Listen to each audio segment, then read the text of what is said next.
Langsung mulai saja ya. Selamat sore teman-teman, selamat bergabung di reading group Maksaflar. Kita sudah pertemuan ke-8. Di pertemuan kali ini kita akan memasuki bab ke-5. Jadi minggu kemarin kita sudah membaca bab 4 dengan berkunjungnya Topel ke rumah Mr. Shalman untuk mengetahui keadaannya dia dan ya mungkin menawarkan penerbitan buku itu. Langsung aja ke Pak Ubay, bisa langsung dipandu pembacaannya. Terima kasih. Terima kasih Hendra. Selamat sore teman-teman. Kita akan memulai pembacaan bab 5 dari novel yang ditulis oleh Multatuli pada 1859. Bab 5 berkisah tentang kedatangan Haflar di Kabupaten Lebak. Setelah bab-bab sebelumnya dari bab 1 sampai bab 4, kita membaca bagaimana tokoh Batavus Drugstufel sebagai pencerita pertama di dalam novel ini berkisah tentang naskah-naskah dia yang didapatkan dari Salman. Dia berencana akan membuat sebuah buku yang berkisah tentang kopi di Jawa dengan subjudul Lelang Kopi Maskapai Dagang Hindia Belanda. Bab 5 disusun oleh Stern. Jadi penceritanya di bab 5 ini adalah Stern, pemuda Jerman yang diminta oleh Batavus Drugstufel maklar kopi untuk menulis tentang kopi. Sekitar pukul 10 pagi, terjadi keriuhan yang tidak biasa di jalan raya utama yang menghubungkan distrik Pandeglang dengan Lebak. Jalan ini saat ini masih tetap ada, menghubungkan antara Pandeglang dan Lebak. Pandeglang adalah nama salah satu kabupaten bertetangga dengan Lebak. Pandeglang sendiri merupakan daerah yang sama seperti Lebak. Di Pandeglang terdapat dua gunung besar, yaitu Gunung Karang dan Gunung Mandalawangi. Sementara Lebak sendiri berarti rendah. Di Pandeglang terdapat dataran yang lebih tinggi daripada Lebak. Jalan raya utama, dalam tanda kutip, mungkin nama yang terlalu baik untuk jalan setapak lebar yang disebut jalan oleh orang-orang demi kesopanan dan karena mengingatkan istilah yang lebih baik. Sekitar panjangnya jadi Pandeglang ke Lebak itu sekitar 26 kilo. Tapi jika kau berangkat dengan kereta yang ditarik oleh 4 ekor kuda dari Serang, ibu kota Banten, sampai saat ini Serang merupakan ibu kota Provinsi Banten, dengan tujuan Rangkas Bitung, ibu kota baru distrik Lebak, kau pasti akan tiba di tujuan. Jadi itu memang bisa disebut jalan. Rangkas Bitung sendiri merupakan satu dari 28 kecamatan di Kabupaten Lebak. Rangkas berarti meranggas atau patah atau rusak, sementara bitung berasal dari kata jenis bambu, yaitu bambu bitung. Ukurannya lebih besar daripada bambu biasa, kemudian biasa dipakai untuk membuat angklung buhun. Jenis bambunya bambu bitung, bambu dengan kualitas lebih besar daripada bambu biasanya. Dan itu tumbuh banyak di sekitaran Kabupaten Lebak. Kalau teman-teman pergi ke Baduy, biasanya menemukan bambu bitung ini. Nah, Rangkas Bitung adalah sebuah kota kecamatan di Kabupaten Lebak, tempat kantor bupati berada, termasuk Museum Multatuli dan alun-alun, dan Jalan Multatuli, serta rumah asisten residen Edward Douwesdekker alias Multatuli, berada di Rangkas Bitung. Rangkas Bitung sendiri memiliki beberapa kelurahan, ada sekitar 4 kelurahan dan sekitar 7 desa di Rangkas Bitung. Rangkas Bitung lilit atau apa namanya tuh, dilingkari oleh dua buah sungai besar, dilalui oleh dua sungai besar, yaitu Sungai Ciujung dan Sungai Ciberang. Menurut sebuah legenda, ada jin Pak Ujung dengan si Berang yang bertengkar, kemudian kedua-duanya karena bertengkar habis-habisan, kemudian oleh dewa dikutuk, yang satu menjadi Sungai Ciujung dan yang satu lagi menjadi Sungai Ciberang. Nah, sungai inilah yang melalui kota Rangkas Bitung, dan ketika hujan lebat atau hujan besar, beberapa daerah di Rangkas Bitung sering terkena banjir karena luapan Sungai Ciujung atau luapan Sungai Ciberang. Memang benar, kau akan sering terjebak dalam lumpur yang di dataran rendah Banten begitu berat, liat, dan lengket, sehingga para pelancong seringkali terpaksa meminta bantuan penduduk desa di sekitar situ. Bahkan meminta bantuan dari mereka yang bukan berasal dari sekitar situ, karena ada banyak desa di daerah itu. Tapi jika kau akhirnya berhasil memperoleh bantuan dari sejumlah besar petani, tidak diperlukan waktu lama untuk membawa kembali kuda-kuda dan kereta ke atas tanah padat. Maksudnya ke jalanan yang lebih padat daripada jalanan berlumpur. Kusir melecutkan cambuknya. Para bocah laki-laki berlari. Jadi anak-anak di sekitar desa itu mengerumuni apa namanya tuh, kuda yang menari dokar, menari kereta gitu. Kurasa di Eropa kau akan menyebut mereka palpreneurs. Oh, ini maksudnya bukan anak-anak di bocah laki-laki di sekitar warga, ini maksudnya pengiring kereta. Di Eropa disebutnya palpreneurs. Tapi tidak, kau tidak punya sesuatu pun di Eropa yang bisa menggambarkan para bocah laki-laki yang lari ini. Para bocah laki-laki pelari yang tidak ada bandingannya itu, dengan membawa cambuk pendek tipis berlari di samping keempat kuda, meneriakkan suara-suara yang tak jelas dan memukuli perut bawah kuda-kuda itu untuk menyemangati mereka. Jadi ini anak-anak kuda. Kalau di sepak bola ada anak gawang atau pemungut bola, ini di samping kuda. Mereka yang menyemangati kuda untuk tetap bisa berjalan. Meneriakkan suara-suara yang tak jelas dan memukuli perut bawah kuda-kuda itu untuk menyemangati mereka. Hingga tibalah saat yang menjengkelkan ketika kereta sekali lagi terbenam dalam lumpur. Setelah itu, teriakan minta tolong diulang kembali. Kau menunggu sampai bantuan ditawarkan, lalu perlahan-lahan melanjutkan perjalanan.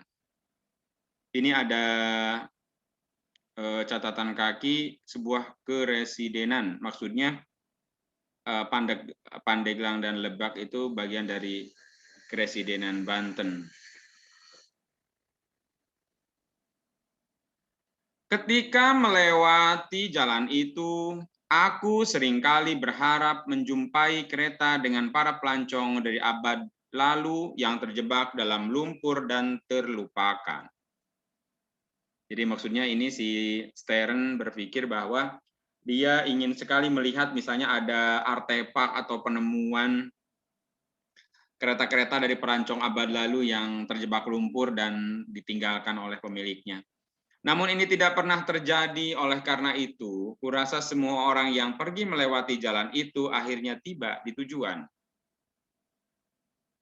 Kau akan keliru jika mengira semua jalan di Jawa sama buruknya. Ini ngomong jalan Lebak Pandeglang yang buruk pada masa itu, jeblok gitu ya, apa namanya tuh, berlumpur. Kau akan keliru jika mengira semua jalan di Jawa sama buruknya. Jalan militer yang bercabang banyak yang dibangun oleh Marskal Daendels, maksudnya ini Gubernur Jenderal Daendels, yang membangun jalan raya pos. Dengan mengorbankan banyak orang, benar-benar sebuah mahakarya. Multatuli memuji bagaimana keberhasilan Daendels dalam membangun jalan raya pos. Dan kau akan takjub dengan energi lelaki itu yang tanpa menghiraukan banyak rintangan dari lawan-lawan yang dengki di tanah Jawa, di tanah airnya, berani menghadapi ketidaksukaan penduduk, ketidaksukaan para kepala desa, dan berhasil menyelesaikan tugas yang bahkan sekarang pun menimbulkan kekaguman semua pelancong. Ini disebutkan, ada catatan kaki, Herman William Dendles dilahirkan di Hattem, Provinsi Gelderland, pada 21 Oktober 1762. Ayahnya wali kota Hattem. Pada 1787 dia pergi ke Prancis, dan pada 1793 dia ikut dalam ekspedisi ke Flanders di bawah pimpinan Jenderal Dumouriez. Setelah itu dia bertugas di Republik Belanda. Dan pada 1799 dia tampak menonjol dalam operasi militer melawan tentara Anglo-Rusia di Belanda Utara. Dia mengajukan pengunduran diri pada 1801. Pada 1808 dia diangkat menjadi gubernur jenderal untuk wilayah kekuasaan Belanda di Hindia Timur. Di sini maksudnya di Hindia Timur di Indonesia. Diangkat menjadi Marsekal de Empire pada 1807, 1808 sampai 1811. Dia memimpin koloni-koloni itu. Pada 1811 dia ditarik oleh Napoleon I yang mempersatukan Belanda. Dia pun ikut dalam operasi militer pada 1812 di Rusia. Pada 1815 dia diangkat menjadi gubernur wilayah kekuasaan Belanda di pantai Nugini. Di sana dia menghapuskan perdagangan budak dan meninggal pada 1818. Itu penjelasan bagaimana karir dari Dendles. Tidak ada kuda pos di Eropa, bahkan di Inggris, Rusia, dan Hongaria yang bisa menandingi kuda pos di Jawa. Di atas tebing gunung tinggi, di sepanjang pinggiran jurang yang membuatmu bergidik, kereta pelancong syarat barang melesat dengan kecepatan penuh. Kusirnya duduk di atas kotak seakan terpaku di sana selama berjam-jam. Ya, bahkan berhari-hari secara terus-menerus dan mengayunkan cambuk tebal dengan tangan besi. Dia bisa memperhitungkan dengan tepat di mana dan seberapa jauh dia harus menahan kuda-kuda yang sedang berpacu itu agar bisa mencapai belokan setelah turun dengan kecepatan penuh dari lereng gunung.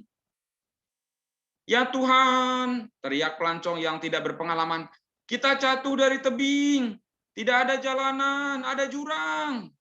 Saking orang teriak-teriak, saking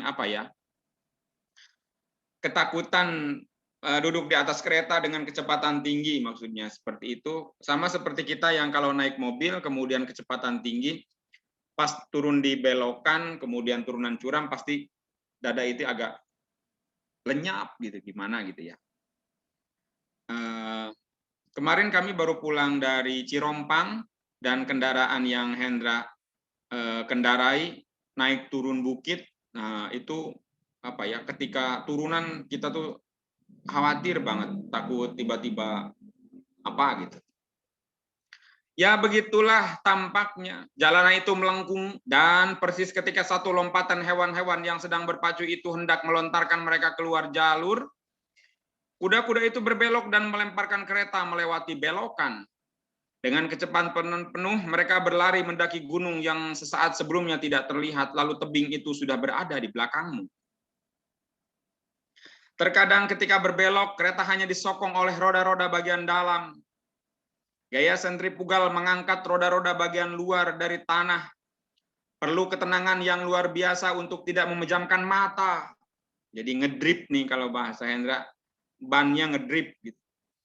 Perlu ketenangan yang luar biasa untuk tidak memejamkan mata. Gitu. Dan siapapun yang bepergian untuk pertama kali di Jawa pasti umumnya menulis surat kepada keluarganya di Eropa mengabarkan bahwa dia baru saja terlepas dari bahaya maut. Tapi siapapun yang tinggal di Jawa akan menertawakannya.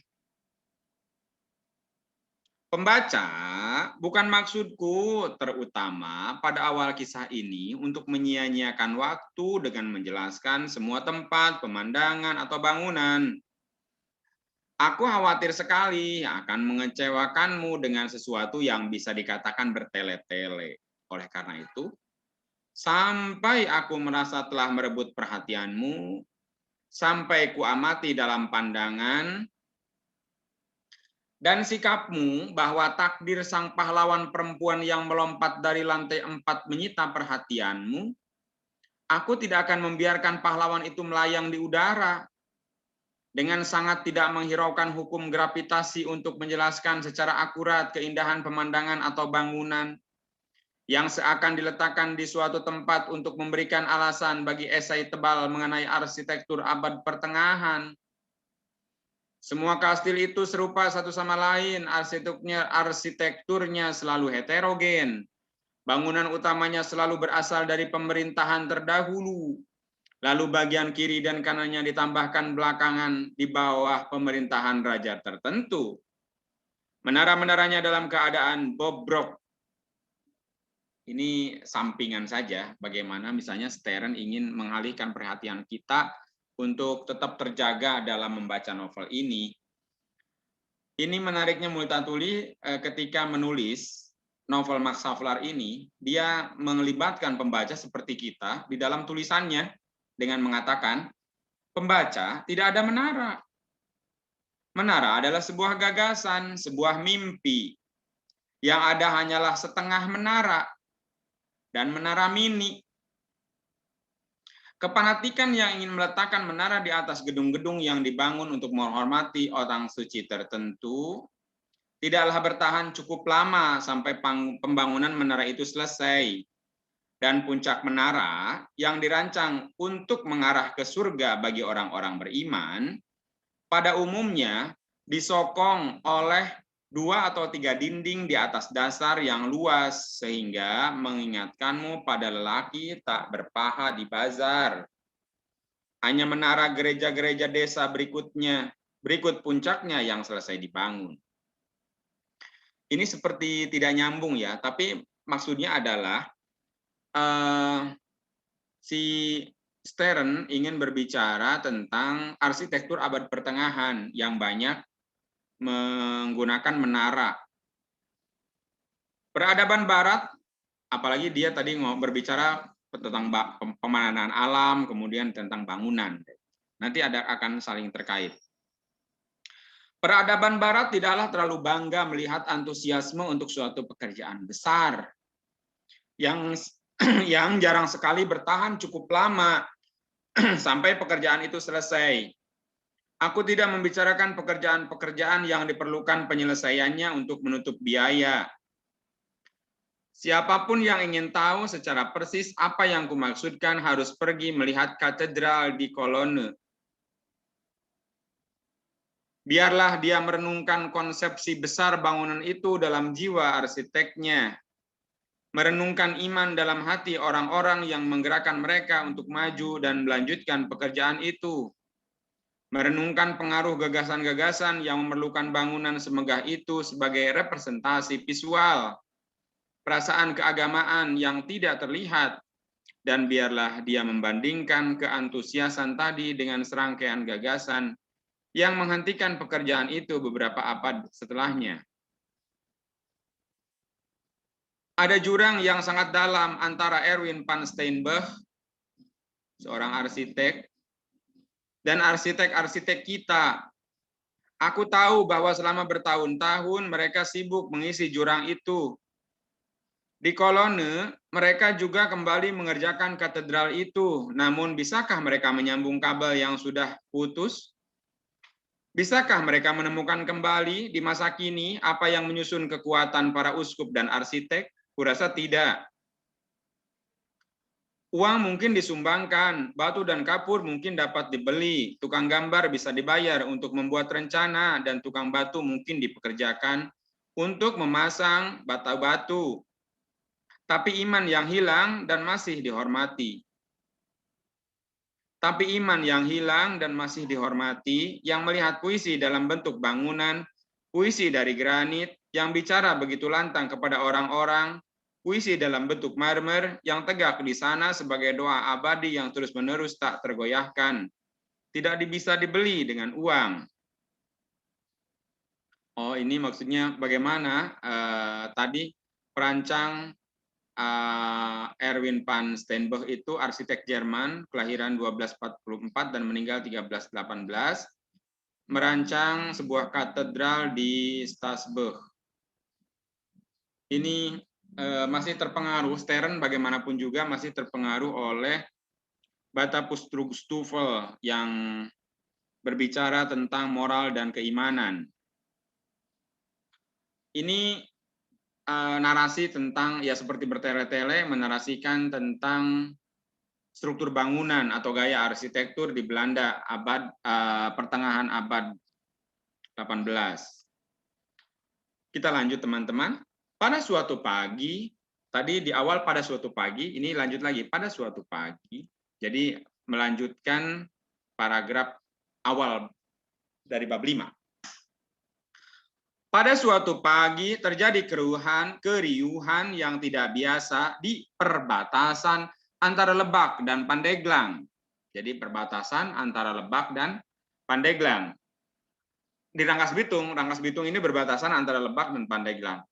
Ratusan kuda berkelana berada di jalanan dan setidaknya 1.000 orang.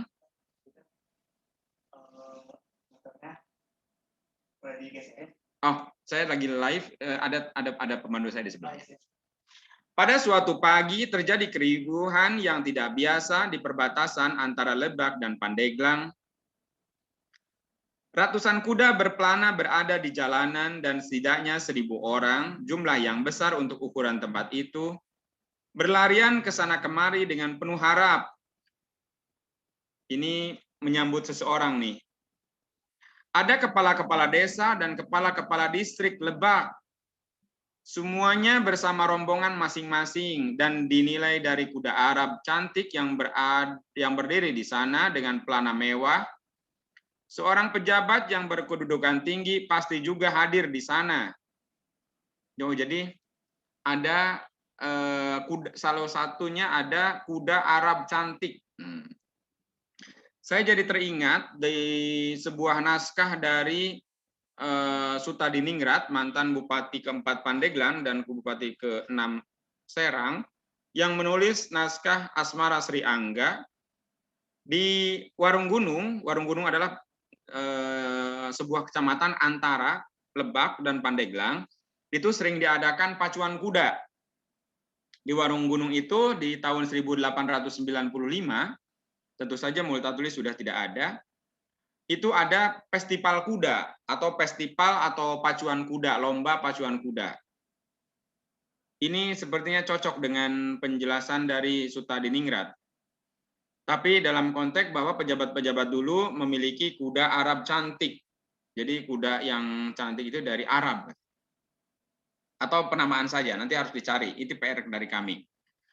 PR kami. Dan memang begitu, Bupati Lebak, Raden Adipati Kartanegara telah meninggalkan Rangkas Bitung bersama rombongan besar. Oh, ini menjemput ke arah Warung Gunung sepertinya. Dan tanpa menghiraukan usia tuanya, telah menempuh jarak sekitar 20 km yang memisahkan tempat kediamannya dari Pandeglang. Iya, jadi Warung Gunung ke Pandeglang Lebak itu sekitar 20 kilo. 20-30 kilo ini mereka berjalan dari Rangkas ke Warung Gunung menjemput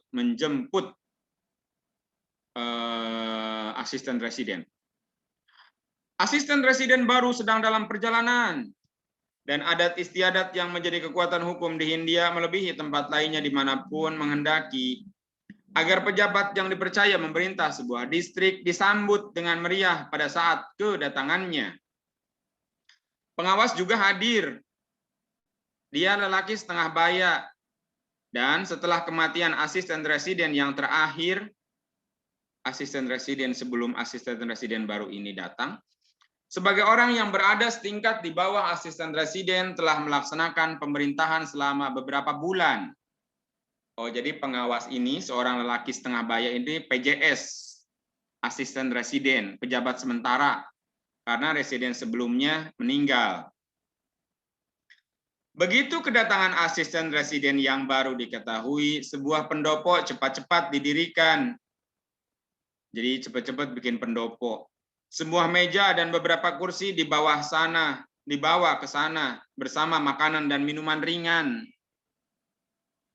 serta bupati bersama pengawas menunggu kedatangan pemimpin baru itu di pendopo.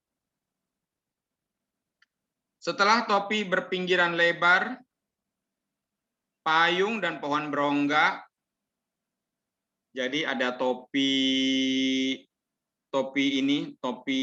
lebar, topi seperti topi Hawaii.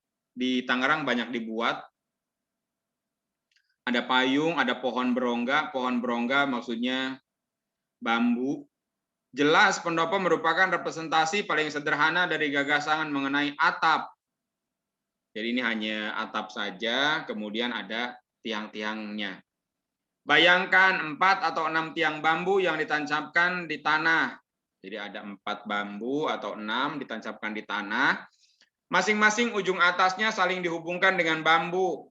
Dibuat seperti reng. Lalu dengan cara diikat. Lalu di atasnya diletakkan penutup dari daun-daun besar palem nipah. Lalu ditumpuk di atasnya dientep daun nipah atau pelepah nipah. Seperti kirai, daun kirai, seperti pohon kelapa. Pohon yang dibuat-buat atap rumbia. Kalau teman-teman ke Baduy, ya daun nipah ini, rumbia ini di apa namanya tuh? Dijalin kemudian menjadi kirai, menjadi atap. Lalu di atasnya diletakkan penutup dari daun-daun besar palem nipah yang di daerah ini disebut atap. Rumbia. Atap. Maka kau akan memahami gagasan mengenai pendopo. Saung gitu, saung baru. Tribun lah kalau sekarang. Kalau dulu pakai bambu, sekarang pakai besi. Ada besi holo, ada besi biasa. Kalau mau nikahan kan suka pakai itu, pakai tribun atau pakai namanya teh? Pakai papayon gitu. Seperti yang kau lihat, bangunan itu sangat sederhana dan hanya berfungsi sebagai pediatre. Ini tempat peristirahatan sementara. Bagi para pejabat Eropa dan pribumi yang berada di sana untuk menyambut pemimpin baru mereka. Tidaklah terlalu tepat jika aku menyebut asisten residen sebagai pemimpin bupati. Aku harus menjelaskan mekanisme pemerintahan di wilayah ini. Sejauh menyangkut hubungan penduduk dengan negara penguasa, apa yang disebut Hindia Belanda, kurasa penyebutan itu tidak akurat, walaupun merupakan istilah resmi. Ini penjelasan dari Stern. Harus dibagi menjadi 2 bagian yang sangat besar. Jadi di Hindia Belanda dibagi menjadi 2 bagian besar tentang mekanisme pemerintahan. Jadi ada struktur pemerintahan. Di Museum Multatuli ada bagan struktur pemerintahan. Ada yang kolonial dan ada yang lokal. Ini dijelaskan demikian. Berikut penjelasannya. Bagian pertama terdiri dari suku-suku yang semua raja dan pangerannya mengakui kekuasaan Belanda, tapi juga tetap mempertahankan pemerintahan langsung dalam derajat yang kecil atau besar di tangan mereka. Ini kelompok lokal, para pejabat lokal. Bagian kedua yang terdiri dari seluruh wilayah Jawa, mungkin dengan perkecualian yang sudah jelas dan sangat tidak. Berarti takluk seluruhnya dan secara langsung kepada Belanda. Jadi bagian kedua adalah struktur kolonial. Di sini tidak ada pertanyaan mengenai upeti, pajak, ataupun persekutuan. Orang Jawa adalah warga negara Belanda. Raja Belanda adalah raja mereka. Keturunan mantan pangeran-pangeran dan bangsawan-bangsawan Jawa adalah pejabat Belanda. Mereka diangkat, dipindahkan, dipromosikan, dan dipecat oleh gubernur jenderal yang memerintah atas nama raja.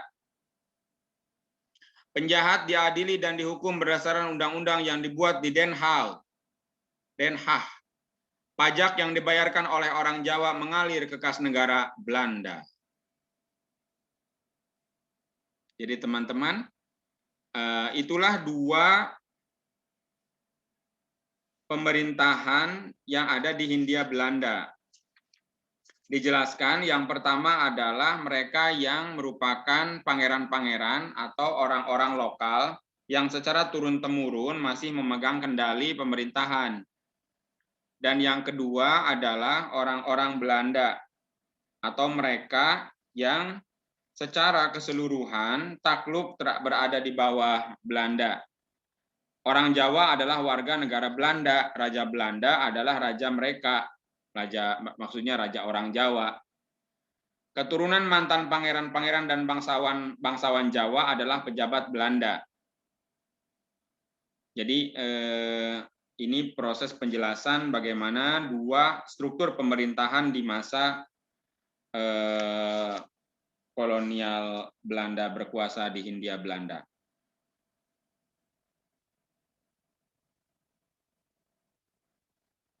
Saya pikir jika ada teman-teman yang akan bertanya tentang struktur ini, dipersilahkan. Ini ada penjelasan tentang apa ini pondokan. Sebentar saya cek dulu. Oh tadi pid etere itu ya pondokan atau pesanggerahan yang tadi yang pendopo itu hanya tempat sederhana yang berfungsi sebagai pondokan atau pesanggerahan, kalau bahasa kita saung. Jadi itu penjelasan tentang tadi ada 4 bambu atau 6 bambu yang disangga, ditancapkan ke tanah, kemudian atasnya dipasang daun palem atau daun nipah. Itu yang disebut dengan pesanggerahan atau pendopo sederhana untuk menyambut asisten residen yang baru.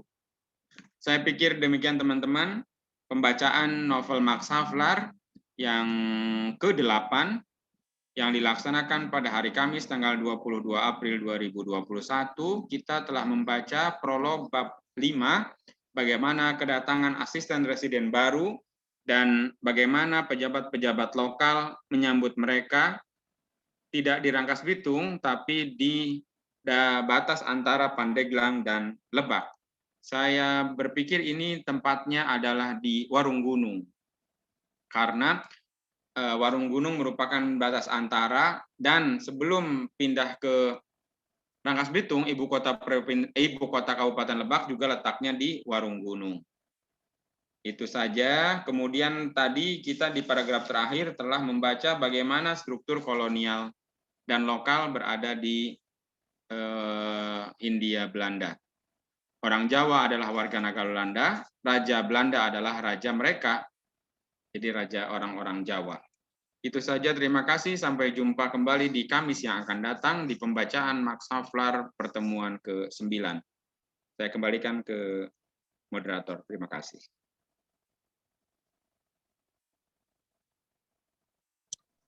Ya, terima kasih untuk Pak Ubay telah memandu kita membaca Max Havelaar di bab kelima. Ya, jadi yang bab kelima itu sudah berganti